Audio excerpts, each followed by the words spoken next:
For a game endorsed by one of the world's finest footballers, you'd expect Pele's World Tournament Soccer to be a fitting tribute to the Samba legend. But the track record on licensed games isn't good. Video game developers are always on the lookout for a big name to stick on the front cover to make up for the shoddy games.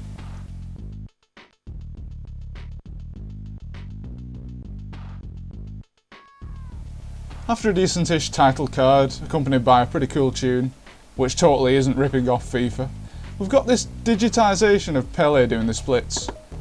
For some reason he isn't even looking at the ball. Maybe he's making sure his bits aren't falling out of his pants. Then there's the Umbro logo, which is just kind of plastered there to please the sponsors, and a rather pants drawing of a world map. For some reason America is about 5,000 miles away from Russia, and New Zealand looks like a man with a golf club. I could go on for ages about this, but let's get down to the actual game. You hit start and you come to the choose team page. One problem. Why do we only have the choice of 2 teams? Isn't this supposed to be Pele's World Tournament Soccer? Well, turns out you have to select a different team via the options.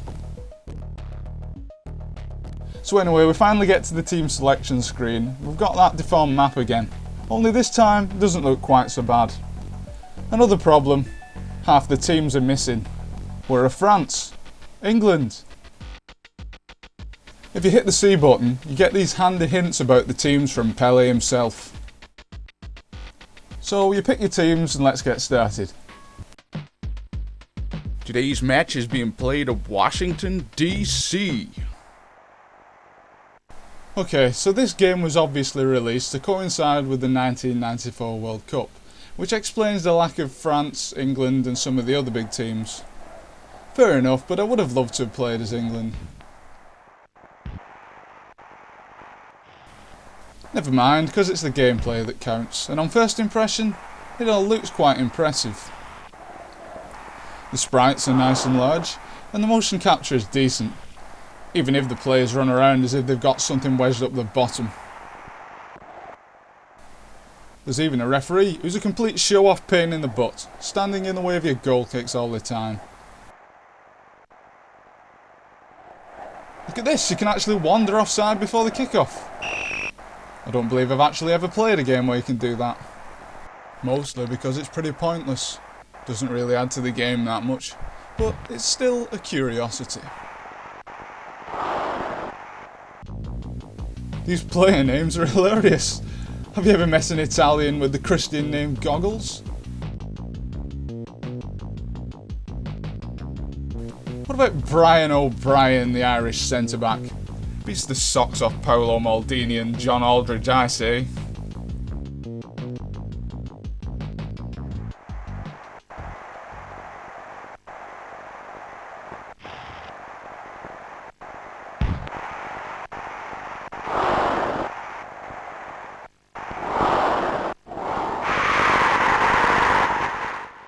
See what I did there?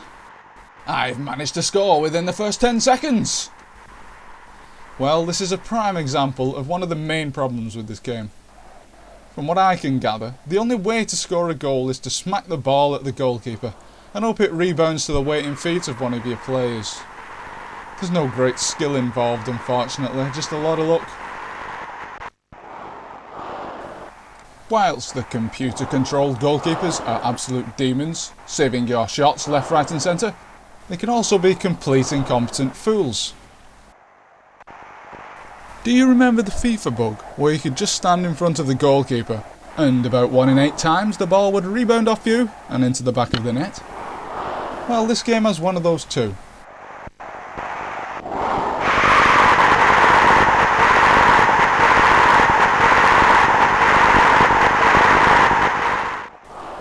If you position your players on the edge of the penalty area, every so often the keeper will land the ball perfectly at your feet, just begging to be placed into that open goal. Check out how my goalkeeper just dives out of the way of these elementary saves.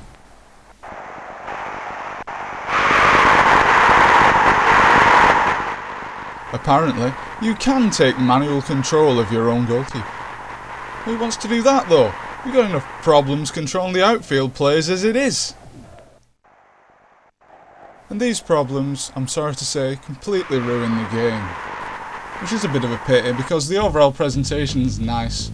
They've obviously taken a leaf out of FIFA's book with the television presentation style.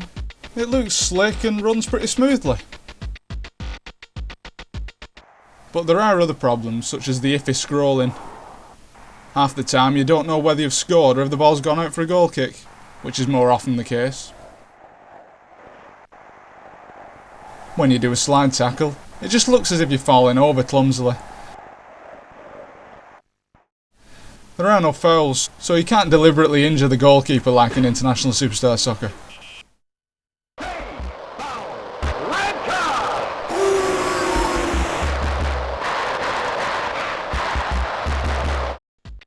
Oh, but what's this? According to the instruction manual, there are holding, hitting, tripping and kicking fouls. Well, unless you actually read the manual, you're never going to know that the penalties option in the game settings accounts for all the fouls in the game, and not just penalties. The manual also makes mention of personal fouls. Apparently, it's no longer just a game of football. No, it's personal! And all of this is a bit of a pity really, because the controls are responsive and you'll get the hang of them after just a couple of games. The question is, will you switch the console off before then? In all, this could have been a fun game. A couple of glaring gameplay errors really spoil the experience. And once you've won a couple of games, you'll most likely go back to FIFA with its superior playability and a higher level of polish. But I'd still say it's worth picking up at a boot sale for 50p, as, given a bit of investment, you might be able to get some enjoyment out of it.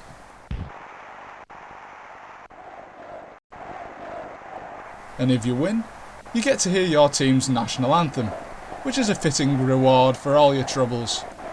All together now.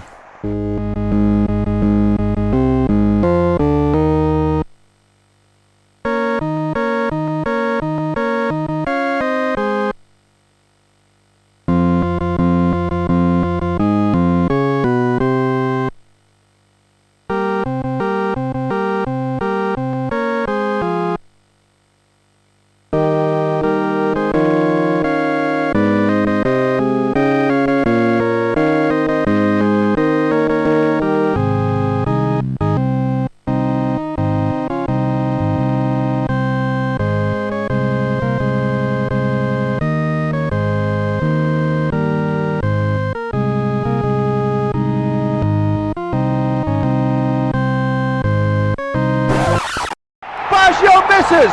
Brazil wins the championship.